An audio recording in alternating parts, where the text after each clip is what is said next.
अस्सलामुअलैकुम फ्रेंड, उम्मीद है आप जहाँ भी होंगे खैरियत से होंगे। दोस्तों, आज एक इन्फॉर्मेशन देनी है आप दोस्तों को कि कुछ हमारे भाइयों ने हमसे ये रब्ता किया कि भाई बराए मेहरबानी हमें ये बता दें कि हम रिसीवर जो है इसको बैटरी पे चलाना चाहते हैं, क्योंकि हमारे इलाके में बिजली जो है वो नहीं। तो एलईडी टीवी तो मिल चुकी है हमें बैटरी पर चलाने के लिए, लेकिन कोई ऐसा कंपोनेंट बताएं जिससे यानी कि हम अपने रिसीवर को जो है वो डीसी बैटरी पर चला सकें। तो दोस्तों, अगर बात की जाए तो इसमें तकरीबन ये 5, 15 और 20 वोल्टेज इसमें काम आते हैं, जो कि आजकल के जितने भी मॉडल्स हैं इसमें F1 F2 वाले USB मीडिया कोई भी है, इसमें अक्सर जो है 5, 15 और 20 वोल्टेज हमें चाहिए, क्योंकि 5 वोल्टेज इसके सिस्टम को ऑन करने के लिए होते हैं और इसके अलावा 15 और 20 जो है हमारे सिग्नल IC की तरफ। तो अगर बात की जाए दोस्तों कि ये अकेला जो है रिसीवर्स हम ऑन कर सकते हैं, वो भी एक चार्जर की मदद से, जबकि डिस्प्ले देगा और उसके बाद चैनल वगैरह भी आएंगे, लेकिन उस पर वीडियो नहीं आएगी।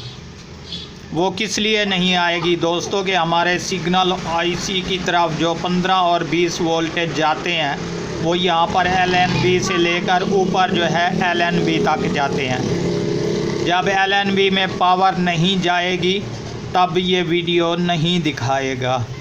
ठीक है दोस्तों, तो इसका एक ही सलूशन है कि बाज़ार से तकरीबन उम्मीद है कि चिप मिल जाती है 5, 15 और 20 वोल्टेज वाली। और इसके अलावा अभी मेरे पास इजी पड़ी है जनाब, जो कि बहुत ही बेस्ट है। ये देख लें, ये आपके सामने ये जो है जनाब DC to DC voltage convert करके देती है। यहाँ पर हमारी 12 वोल्टेज वाली बैटरी वाली पिन लगती है जनाब, और इसके बाद यहाँ से हमारे जो है आउटपुट 5, 15 और 20 वोल्टेज होते हैं।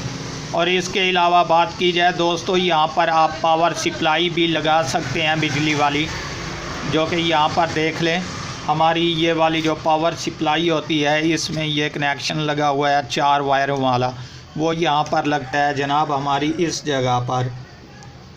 ठीक हो गया। और इसके बाद ये वाली स्ट्रिप जो है ये हमने रिसीवर्स में लगानी है। यहाँ पर ये देख लें, यहाँ पर हमारी इस पावर सप्लाई की तारें होंगी इस जगह पर, और ये जो पिन इजी है ये नेक्स्ट यहाँ पर हमारे रिसीवर्स में लगेगी। तो यहाँ पर हमें 5, 15 और 20 वोल्टेज जो हैं वो मिलते हैं, जो कि इंशाल्लाह मैं अभी आपको चेक भी करवा देता हूँ। और उसके बाद कंप्लीट गारंटी से कह रहा हूँ कि ये ओरिजिनल चिप है, जो कि ALI 3510C के ओल्ड मॉडलों में होती थी। तो ये बिल्कुल कन्फर्म बैटरी पे अपने वोल्टेज पूरे देगी, ये नहीं कि कम या ज़्यादा देगी। तो इससे जो है बेस्ट आप रिसीवर्स बैटरी पे या DC 12 वोल्ट कोई भी चीज़ हो, पावर सप्लाई हो, उस पर इसको चला सकते हैं। जबकि मैं यहाँ से इसको हटा लेता हूँ जनाब, और हटाने के बाद यहाँ पर लगाते हैं इसको। ये DC मैं पिन लगा रहा हूँ यहाँ पर, ये पावर सप्लाई वाली पिन है, चाहे बैटरी वाली भी लगा दें एक ही बात है।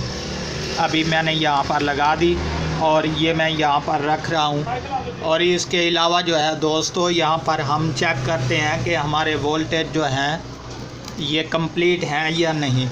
तो दोस्तों ये भी देख लें, बाद में ना कहना कि भाई ने कुछ ये जो तारें थी और दिखा दी।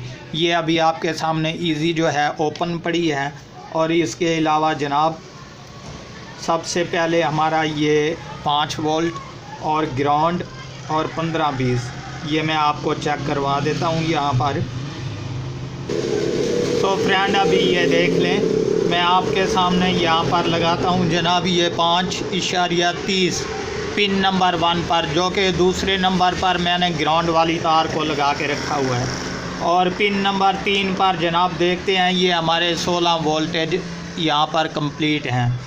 इसके अलावा दोस्तों यहाँ पर हमारे 20 वोल्टेज होते हैं, ये देख लें, ये 19.4546 ये हमारे वोल्टेज कंप्लीट हो गए। ये देख लें, ये तार भी आपके सामने पड़ी है।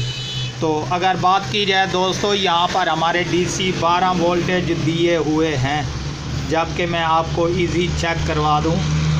यहाँ पर ये गौर से देख लें, यहाँ पर हमने जो है 12 वोल्टेज दिए और इसके अलावा यहाँ पर हमें 5, 15 और 20 वोल्टेज इस तार पर मिलते हैं, जबकि आप रिसीवर को बिल्कुल बैटरी पे चला सकते हैं। तो दोस्तों उम्मीद करता हूँ ये इन्फॉर्मेशन भी आपको बहुत पसंद आई होगी। अगर आप हमारे चैनल पर अभी तक नए हैं तो हमारे चैनल को ज़रूर सब्सक्राइब कर लें, ताकि इस तरह की हर आने वाली वीडियो आपको बर वक्त नोटिफिकेशन के ज़रिए मिलती रहे।